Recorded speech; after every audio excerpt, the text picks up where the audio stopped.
I am really late to the Prada party, about half a year too late, but I'm finally here. It just took me forever to make up my mind what I want to try, and honestly I just didn't really mind waiting for the reviews and for some time to have passed by before I have made up my mind on what is really worth getting from the line based on other people's reviews. But then once I was on the website, and like this whole thing snowballed from my, you know, recent bougie lipstick escapades. I've been trying a bunch of luxury lipsticks in the past 2 months, and obviously I wanted to try the Prada ones because I knew those got really good reviews and the formulas were described to be something a little bit different to what's already on the market. And then I was on the website thinking, okay, I'm going to get the 2 lipsticks, but is there something else I would like to try? And then I figured out it's been quite a few years since I've tried a new foundation, and the Prada one's been getting really good reviews, so I added the foundation. And then ultimately I also decided to try one of their quads. And I decided to go for the quad with the warm browns with the pop of blue. The reasoning behind this being that I was sort of debating getting the Rivage quad from Chanel because it is a very similar color story, but ultimately I decided I know the Chanel formula, they're going to be this beautiful baked gelée formula, and I would then rather try something that is, you know, a new type of formula or a formula that is not familiar to me from a luxury brand. So I decided to forgo Rivage in favor of the Prada quad. I was curious about the formula and I was more interested to try something that is theoretically new to me than something that I'm rather familiar with and I kind of really know what to expect. And really the only reason I was so attracted to it was the blue shade, and there is a blue shade in this one as well. But how did the whole like ordering experience go? Just because I'm situated in Europe, I'm in the Netherlands, so maybe you're curious how that went if you're also somewhere in Europe. I ordered from the Prada website, meaning that I ordered directly from their Italian website. They shipped extremely quickly. What I found a little bit strange was that my order was shipped in 2 separate packages, so I received the foundation separately from the rest of my order, and the foundation came about a week ago, whereas the rest of my order was being held up by a distribution center here in the Netherlands, in fact like 10 kilometers away from here. Something was going wrong in communication there between the distribution center and Prada in terms of my like address information, so I had to resupply this information, and then they delivered everything very promptly. At first I was rather annoyed about it, but in hindsight I think it was actually a good thing because that gave me the opportunity to test out the foundation rather thoroughly before coming here to tell you about it. So the foundation part is not going to be a first impression type of thing, it's going to be a full-on review, because I've been wearing this foundation non-stop for the past week. The rest of the products, so the palette and the 2 lipsticks, are going to be sort of a first impression, sort of meaning that I already swatched them yesterday, because as we've established, patience is not among my virtues, so I've already swatched everything. I put the lipstick yesterday very quickly on my lips because I was just very curious, but for the rest it's going to be a first impression because I haven't actually worn them, put them on my eyes or on my lips to wear long term. So without a further rambling, I'm going to get right into the foundation. So I ordered the foundation in the shade LN5. I'm going to talk about the packaging, and I'm also going to talk about my shade selection. I find it very difficult to choose shades of foundation, especially if it's something new, because my only point of reference is the foundations that I currently own. So for those of you out there who are my kind of shade, I usually wear Estee Lauder Double Wear in 2 and 1. I'm the shade Deauville in the NARS Light Reflecting range. I've been Dior 2N in the Backstage formula. And when I was trying to select a shade for this, I kind of went on YouTube real quick and searched for people who have a similar skin to mine. So then I quickly came across Michelle Wong's video, and I didn't even watch the video, to be fair, or like very quickly skimmed to the foundation part, and I saw in her description box that she had the shade LN5, Light Neutral 5, and I figured there's no way Michelle Wong is lighter in terms of like skin tone than I am, so if LN5 works for her, it should work for me. But then I found out that Martina Lily has the shade LN10, and that is a good shade match for her. And Martina and I are not the same shade in terms of like our foundations. I think she's a much lighter shade in the NARS Light Reflecting range and in a lot of like other foundation ranges, so I don't really know what's going on. I've seen swatches of these foundations, and from what I can tell, LN10 is actually a somewhat different undertone. it reminds me very much of the Dior Backstage foundation because at least on swatches, it looks a little bit peachy, which is not necessarily a bad thing. 2N was an okay foundation for me, slightly too deep for me in the winter months, but it also had that like slight peachy tone to it. So with that said, I think this foundation is a tad too light for me, but it works, and we're going to get to that in a little bit. But now let's talk about the packaging. So one of the things that luxury brands have been incorporating more and more into their makeup lines is refillable options, which is fantastic because part of the reason we buy luxury makeup is because of the packaging. So why would you waste the beautiful packaging when you could just refill it? So you could make it more sustainable that way. So I really enjoyed that part. The foundation feels quite hefty in the hand. So this is what the bottle looks like. From what I understand, this is a very classic aesthetic for Prada. It has the little like triangular logo here of the brand. So it seems to me, and I'm not at all like a high-end lover, like fashion lover, so I don't really know much about the actual like fashion houses, but what I understand from people is that this is very much on brand for Prada, and they've done a really good job, you know, maintaining their, you know, personality and character within their makeup range. Now, refillability. So this foundation comes with a refillable part, and you can honestly just order the refillable portion of this and it will be fine. You don't necessarily need the extra component. Now, what I find very surprising about the extra component is that it feels quite like the cap feels hefty, but this part feels super cheap. It's like the cheapest of cheap plastic. However, the actual bottle of the foundation is of frosted glass. So I am puzzled. This makes absolutely no sense to me. Why would you make the refillable option for this to be frosted glass and the portion that you keep long-term cheap plastic? Why not swap them around, is my question, Prada Beauty. I'm confused. So overall, I think once you assemble the foundation, it feels very hefty in the hand, but that's not because the actual outside component is expensive. For example, Estee Lauder Double Wear foundation to this day doesn't come with a freaking pump, so I really love that this has a pump. Something that I found, I noticed it immediately, is that this foundation actually is quite thick in terms of its texture. It feels very like gel-like, very thick, very creamy. And I find that the Estee Lauder Double Wear is actually runnier. Do you see how it's already like forming like a little drop here, and it's going to bleed into my Prada foundation. So I just wanted to show you that this is actually quite thick for a sheer coverage foundation. In terms of shade match, my perfect shade match that I have found so far in any foundation is Deauville from NARS. So I'm going to put just a little bit of Deauville next to the shade from Prada. Again, a much runnier formula, FYI, just so you can see the difference in the tone. You can see that they're both, I would say they're both rather neutral, but this one is just a little bit deeper in tone. So it does actually like fit me more. I am going to apply now the Prada foundation. You can see it's just a little bit too light for me, although I would say it matches my neck quite well.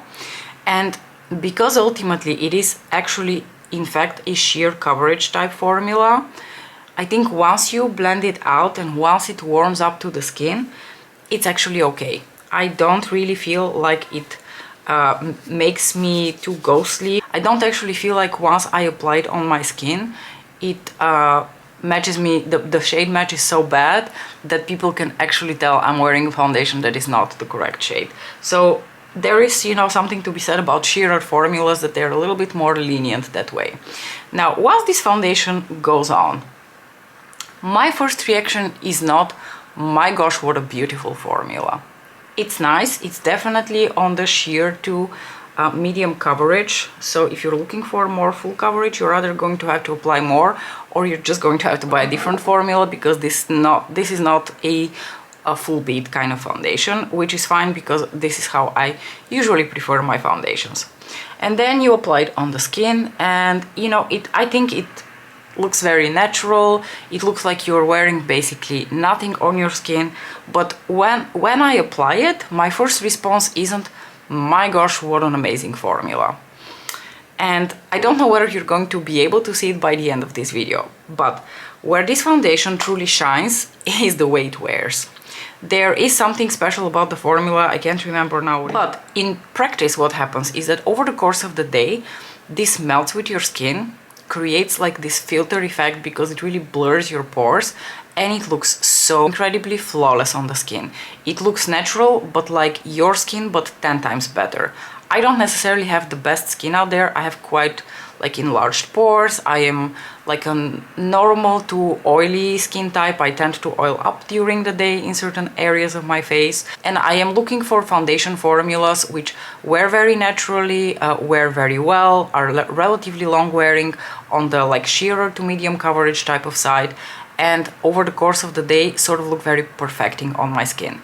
And I feel like this foundation really hits all the notes there. It just looks so incredibly beautiful over the course of the day, like so impressively beautiful, that I've been really impressed, not with how this foundation applies upon first application, but with the way it wears. I'm going to quickly pop on my concealer, by the way. This is the Dior Skin Correct in the shade 1N. So it really is very impressive in the way it wears. It is quite long wearing, and there is something to be said about how incredibly beautiful the formula looks after it has like warmed up to your skin. And maybe because like it warms up to your skin and it slightly deepens in tone is why it doesn't look completely off on my skin, even though I think technically this is a shade too light for me. I suspect the shade LN10 would have been a better match for me. So if you are my skin, like in terms of like a shade match, you are an exact shade match with me, and you are looking to purchase this foundation, I would shade up. I would go for the shade LN10, all that while keeping in mind that maybe it's wise to look at the undertones, because I do feel like LN10 is a bit more like a peach tone. So if you have the Dior, if you have experience with the Dior Backstage foundation in the shade 2N, that one also had a peach undertone to it. I do always set my foundations very lightly. I don't apply a lot of powder, but I always apply a little bit of powder, and I'm going to go for the Dior Backstage powder in the shade 2N. I think the advantage here is that also this powder is a little bit deeper in tone, so it also corrects a little bit for the light tone of the actual foundation. And I do really like how the two wear together. To be honest, I didn't really notice a difference using different powders in terms of how this foundation performs. It just kind of looks nice with all the powders that I have tried, which is this one and the Charlotte Tilbury Airbrush Flawless Finish powder. I'm going to very quickly do my brows with the Too Faced Laminating Brow Wax. And then we're going to apply the rest of my face and continue chatting about the foundation. Apparently I have a lot of thoughts about the foundation. I'm going to take this really old-ass MAC bronzer in the shade Delphic in order to, you know, bronze up the skin a little bit. Now you're probably wondering when I compare this foundation to other foundations that I have tried that are somewhat similar. For example, I have the Estee Lauder, like I said, Double Wear, and the NARS Light Reflecting, which are the two foundations that I've been using the most in the past couple of months. In my opinion, this is closer to the NARS Light Reflecting formula. I think the biggest difference that I can tell immediately is that the Estee Lauder Double Wear, as you apply that foundation, it immediately perfects your skin. Like you immediately apply a filter. I don't know whether that's because of the higher coverage or something in the formula of the Estee Lauder foundation, but I can tell as I apply the foundation that everything becomes blurred and filtered. Whereas with this one, it takes a bit of time to warm up to your skin, and of course definitely the level of coverage is slightly different. You can sheer out the Estee Lauder foundation, but it is by no means like a sheerer type of coverage. Whereas this one, even though it has that really thick consistency, once you apply it on the skin, it goes on quite sheer. Sticking with Gold and All This from MAC, I'm just going to take this beautiful duo from a very, very old limited edition collection. I want to say 2016 or 2017 or something of the sorts. These are the Extra Dimension formula in the shade Pleasure Model and the infamous Whisper of Guilt. Absolutely beautiful formula. To this day, I think one of the most beautiful formulas for face products ever.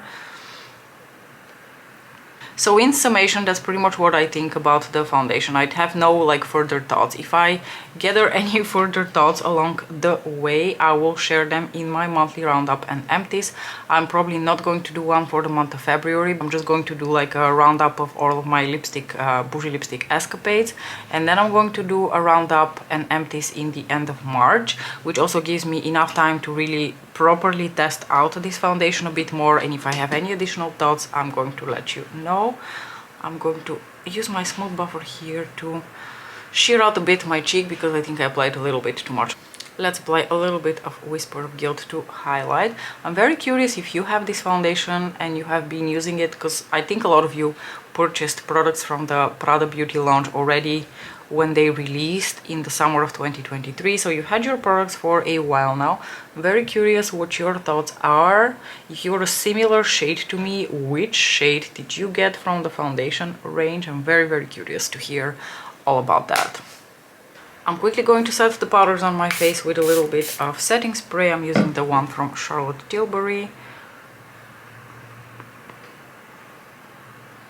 And then we can quickly swatch the eyeshadow. I was so curious to like feel the eyeshadows because I had a sort of like a suspicion what they would remind me of, and I was right, leaving you on a cliffhanger here for a few seconds.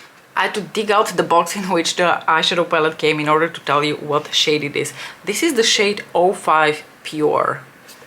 Anyway, much more importantly, again, a refillable kind of situation, so you don't necessarily even need to buy the outside component if you don't want to. There's a little button here and your little like component insert comes out. I don't want to break it now, so I'm not going to demonstrate on camera, but you get the idea. The outside component of the eyeshadow palette actually feels very beautiful and luxurious, and it is part of the reason I wanted to not just get the refill but the whole experience, because I was pretty convinced that the outside packaging of this specific item would feel very luxurious, because it seemed like it in people's videos, and it does actually feel very beautiful, very luxurious, and I'm really happy to have it. Now let's quickly swatch the eyeshadows. The idea is that you get 4 eyeshadows, this long strip of like a really dark shade, this more mid-tone one, the pop of color, and sort of like your shimmery metallic shade. Pretty much all of the quads have that kind of layout to them. Okay, so here are very quick swatches of the palette. I think it's a beautiful combination of colors. Is it groundbreaking? Warm browns and a pop of blue. Insert Meryl Streep in The Devil Wears Prada. Obviously it is not. It is one of the most overdone color stories ever, but it is the kind of colors that I truly really enjoy, so I thought it would be like a good shade match for me. Now the blue is actually a little bit deeper than I expected. The metallic shade is beautiful. It has such a nice sheen to it. I don't find it to be glittery or anything of the sort. It's just like a very sheeny eyeshadow. And these other 3 eyeshadows here, in terms of formula, immediately reminded me of something else that I really enjoy. And that is the Lancome quints. So the quints that I've been, well, the one quint that I have that I could not shut up about last year. This is in the shade Bronze Absolute. But specifically these 2 shades here, the 2 mattes, they have that same kind of feeling to them. They have that like cream to powder sort of formula that almost feels a little bit gummy and, well, not really putty, because it doesn't really like leave a fingerprint. Putty usually leaves a fingerprint, so it feels like more gummy, more like a cream to powder kind of situation. Personally, I have really fallen in love with that kind of formula because I just think it looks so incredibly flattering on the skin. But you have to keep in mind that these 2 formulas are actually quite similar to each other, at least the mattes. Now, the metallics that are in here, they're not metallics, they're more like an actual satin formula. Just by comparison, if I were to swatch this shade next to the metallic shade that we have from Prada. So here is the one from the Lancome quint, here is the one from Prada. You can see the ones from Prada are much more metallic in their finish, so that is pretty much the only difference. But for the rest, they feel rather similar, and if I'm not mistaken, they're both made in France, so I wouldn't be surprised if they're made by the same lab. In addition, this formula reminds me of Lisa Eldridge eyeshadow palettes. Now, this is probably not the best example because there's like only 1 matte in here, but this shade and like some of the mattes in the Lisa Eldridge range have that same latexy gummy cream to powder type of formula. I've zoomed you in a little bit, and now we're going to get on to doing an eye look with this. So the first thing I'm going to do is I'm going to take this shade here in the middle, which has more of like a mid-tone to it and sort of like a satin finish. I wouldn't say a satin, it's really more like a matte with a very light sheen on it. And by the way, I've already prepped my eyelids with my Inglot eyeshadow primer. I did that off camera just for the sake of, you know, time. And I'm going to apply this shade all over my lid and blend it through my crease, because it is going to serve as sort of my transition shade. This is the kind of eyeshadow that works beautifully for like a one and done if you want something that is quite uncomplicated, and you can see how easily it is blending out. I don't really have a lot of thoughts to share about the eyeshadow formula and the quad right now, because I'm literally using it for the first time. And given that I swatched the eyeshadows and I immediately recognized the formula, I sort of know what to expect from it. Like in terms of a shade, you can see this is like quite orange leaning, so if warmer neutrals are not your vibe, you're not going to like this quad. I actually had a very hard time choosing a quad, and I think that's one of the biggest reasons it took me so long to choose what to buy from Prada, because I've been wanting to buy one of their eyeshadow quads, but I really wanted something that is a bit more like neutral in tone and has the right pop of color. By the way, I just used my Inglot eyeshadow here to do my brow bone highlight, but unfortunately they haven't really released anything new in the range, so I hope at some point they will, and I will be able to score something that is, in terms of a color story, a bit more unique. I just couldn't get on board with any of the actual color combinations besides this one. Okay, I'm going to take the deeper brown shade now, and I'm going to apply that close to my lashes here a little bit as a, you know, liner. One of the reasons I really like this formula so much is that it basically creates no fallout, because it's so creamy. It doesn't really have much fallout, so they're just like so dummy proof. And I'm just going to lightly blend that out together with the other shade that I applied. It's actually not as deep in tone as I expected. It looks quite dark in the pan, but I feel like it doesn't really apply as dark, so it would actually also have been fine as a lid shade, just like slightly deeper in tone. Now for the next part, I'm going to apply the tiniest bit of glitter glue, because I do like to apply high shine metallic eyeshadows over a glitter glue. That is usually my preference. Now originally I really wanted to put the blue eyeshadow in my inner corners, and I think I might at some point, maybe when I have a bit more of a tan and I'm a bit deeper in tone. But once I saw this shade in real life, it is in fact just a tad too dark for me to use in my inner corners right now. So I am going to use it as like a little lower lash line accent. I'm going to just take the metallic shade like this on my fingers, because I'm very tactile. I really like to experience my eyeshadows with my fingers before I start using them with brushes. But as you can see, I don't feel like this is applying as like a very heavy metallic shimmer. It's not super glittery. It's just a slightly more high shine metallic eyeshadow. It's actually a very pretty tone. It has like a little bit of like a coppery peachy tone to it, and I am really digging the tone of it.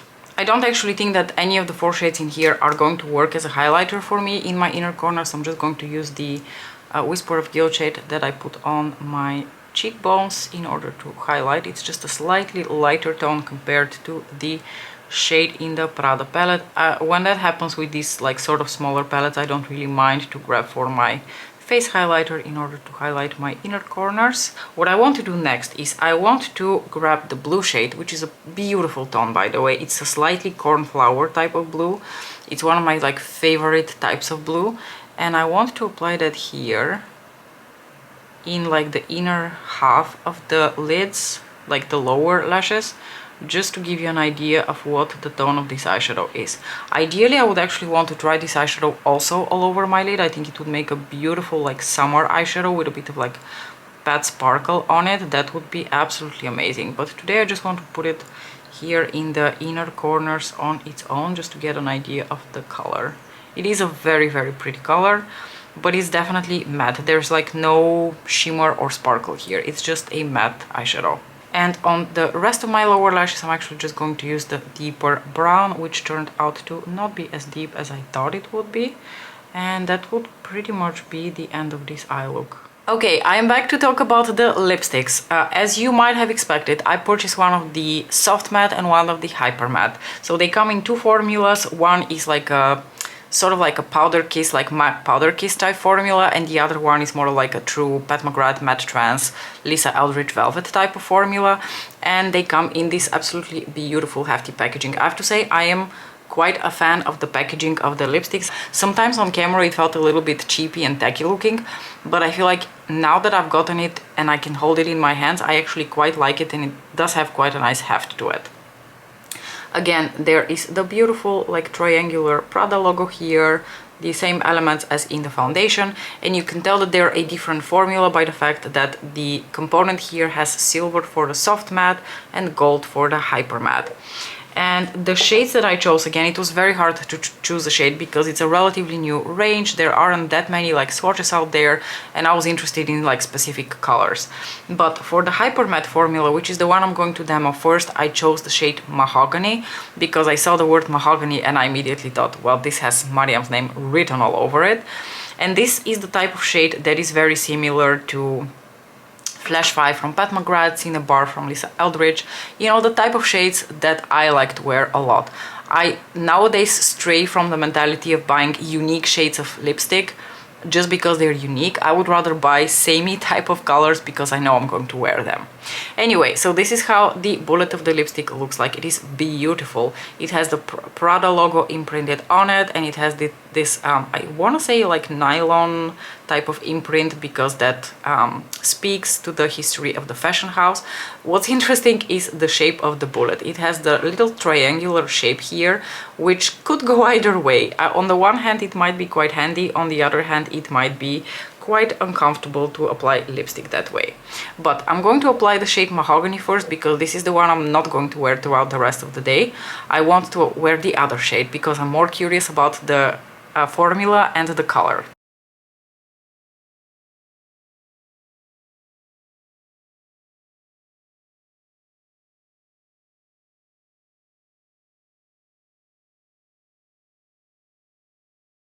So this is the shade Mahogany. It's described as a hyper matte formula, but honestly it actually feels quite comfortable and creamy on the lips. Of course, I don't know how it's going to wear throughout the day. You're going to hear all about that in my bougie lipstick roundup at some point. The bullet of the lipstick is not my favorite. It is a little bit finicky to apply and to like have a crisp lip line with. I'm not a huge fan of the shape of the bullet, which is why I think also the lip lines are looking very, very wonky. Oh gosh, super wonky. Let me fix that. The color though is stunning. It is a beautiful mahogany, really. It is a mahogany. It is a brown with very strong reddish orangish tones to it. It is quite deep in tone. It is quite a, well, vampy color. I wouldn't call it a vampy color. I think you could be vampier than this, but it is still a very deep color. It's a deep mahogany nude. It is gorgeous, and I'm so going to enjoy wearing this shade at some point when I do decide to wear it for a full day. But now I'm going to take it off and we're going to apply the other shade because I'm really curious about it. Alright, this time I've properly like primed and prepared everyone. I have my MAC Prep and Prime lip primer, and I lined with Enchantment from Lisa Eldridge because I figured that's like the closest tone that I have.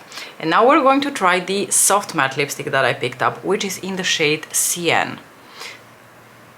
This is a beautiful shade. I tried it on yesterday and I can't really say that I have anything that is quite like it. I'm assuming, given how close it is in tone to the lip liner from Lisa Eldridge, Enchantment, probably Enchantment would be a similar color. Oh, something that I want to add about this packaging though, because these are also refillable, the bullet of these, I don't know, can you hear that? They're a little bit wonky in there, which kind of annoys me because I constantly have the feeling that it's going to fall out, like the lipstick is going to fall out of the packaging. I don't think that's going to happen, but it is quite unfortunate that it feels that way. The shade Sienne though looks like a beautiful nude, like in a sienna undertone. I don't think it's as red as Fever Dream from Pat McGrath Labs. I don't think it's also quite as red as Enchantment, but I think I'm going to pull out Enchantment in a bit to compare. Let me put it on though.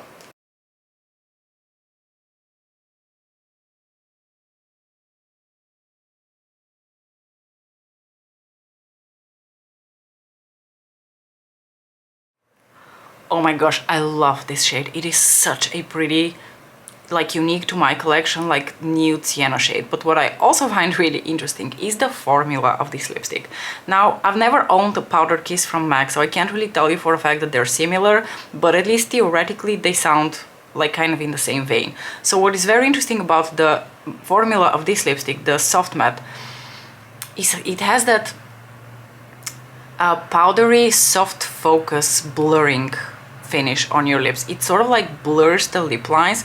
As you can see, it doesn't have quite the same opacity as pigmentation as the Hyper Matte formula. It is a little bit lighter in pigmentation, but it also has such an interesting blurring quality to it. It is a really cool formula. I really like this. I like that it's something that I have not experienced before, and I love the color. It feels like a matte, but it has a bit of creaminess to it, just like with the other lipstick. I don't, of course, know how it's going to wear throughout the day. I'm going to update you on that again later on. Oh, something that I, again, forgot to mention about the packaging. At least this is magnetic, so that's very cool. That's part of like the luxury experience that I expect from a nice, hefty, outer packaging of a luxurious lipstick to have magnetic closure. Anyway, let me pull out Enchantment, because I think that's the only like somewhat similar shade that I can think of for the shade Sienne. Okay, comparing them like this in the bullet, this just looks a little bit deeper and more red. Indeed, this is Sienne from Prada and this is Enchantment from Lisa Eldridge. As I thought, they sort of have the same undertone to them, but this is much more red and like deeper in tone, whereas this just has that like softness to the color. Very cool. Oh, and I forgot to mention that I'm the worst reviewer on the planet. Let me zoom you out a bit. So the second part of my order, the lipstick and the quad, actually arrived in this beautiful pouch, which is of a very decent size, and I tend to keep it and use it for traveling because it is very good quality, very well made. I really like this. This is a very nice touch from Prada. Alright, I'm going to wrap this video up. I don't know whether it's already obvious on camera how like the foundation has started to melt with my skin. I can promise you in a few hours it's going to actually look better than it does now. So overall, I'm pretty happy with the foundation. I don't think it's a terrible shade match for me, so I am going to use it up as it is in this shade. It's not going to work in the summer, obviously, but at least in like the winter months, I think it's an okay shade match for me. But I still want to hear from you, what do you think would be a better shade match for me? Is that LN10 or is that a different shade? I don't know. The eyeshadow, so the quad I think is probably like the least impressive thing that I tried from the brand so far. It is rather expensive. It is, I want to say, 80 euros.